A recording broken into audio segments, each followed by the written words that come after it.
Il y a un truc que je trouve complètement fou avec cette période de pandémie que nous vivons. Bonjour, j'espère que tu vas bien. Il y a un truc que je trouve complètement dingue avec cette période de pandémie que l'on traverse tous en ce moment et qui est une réelle épreuve collective. Je parle d'épreuve au sens initiatique du terme.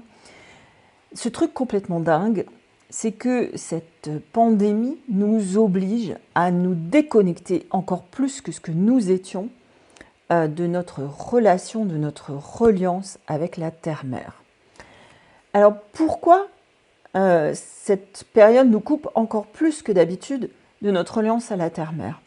Mais pour une raison simple. Tu sais bien que parmi les gestes barrières, il y a le fait de porter un masque, ce qui coupe ton odorat, en plus de te permettre de respirer probablement un petit peu moins facilement, un petit peu moins bien. L'odorat est relié au premier chakra, qui est lui-même relié à la terre-mère. Donc en portant un masque, tu te déracines. Et ça, c'est franchement pas une bonne idée.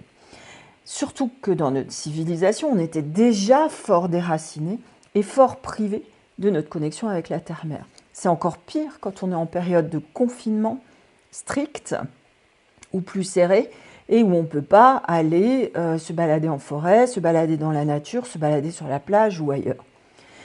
Alors, on ne peut pas faire autrement que de subir ces contraintes, et ça ne m'étonne même pas qu'il y ait tellement de personnes qui n'aillent pas bien en ce moment, qu'il y ait une flambée des dépressions, qu'il y ait des gens qui aient peur, qui ne sachent plus trouver leur nord, qui ne sachent plus dans quelle direction se diriger, que la colère monte de manière générale, que les gens soient très mal dans leur peau et ne sachent pas forcément l'expliquer.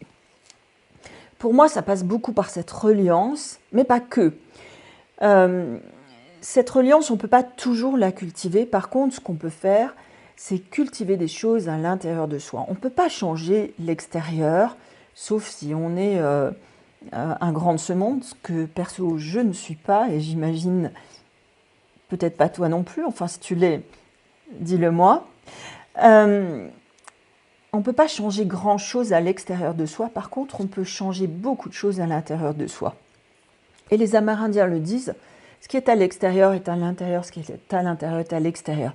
Alors ça paraît tout banal quand je dis ça et tout simple, c'est beaucoup plus puissant que ça n'en a l'air.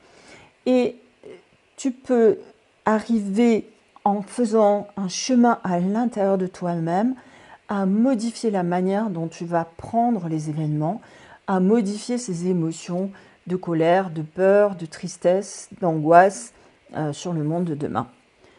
Comment faire?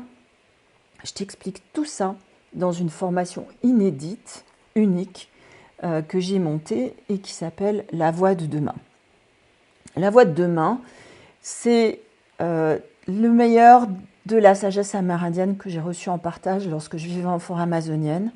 Ce sont des enseignements sur les chakras, ce sont des enseignements qui viennent du tantra. C'est une manière de te relier à la terre-mère, c'est une manière de... il y a aussi des méditations, pardon, j'allais l'oublier, c'est une manière de méditer. C'est une manière de calmer ton esprit, c'est une manière d'apaiser tes peurs et tes colères. Et c'est aussi une manière de relier ton masculin et ton féminin sacré qui sont tellement malmenés pour arriver à trouver l'enfant intérieur qui est à l'intérieur de toi et pour arriver à le faire s'exprimer et trouver sa place dans ce monde de demain qui sera probablement totalement différent de celui que nous avons connu avant la pandémie. Voilà. Je te propose de regarder juste en dessous si ça t'intéresse. Cette formation est limitée en nombre de personnes pour que je puisse m'occuper bien de chacune des personnes. Je te souhaite une bonne fin de journée et je te dis à bientôt. Ciao.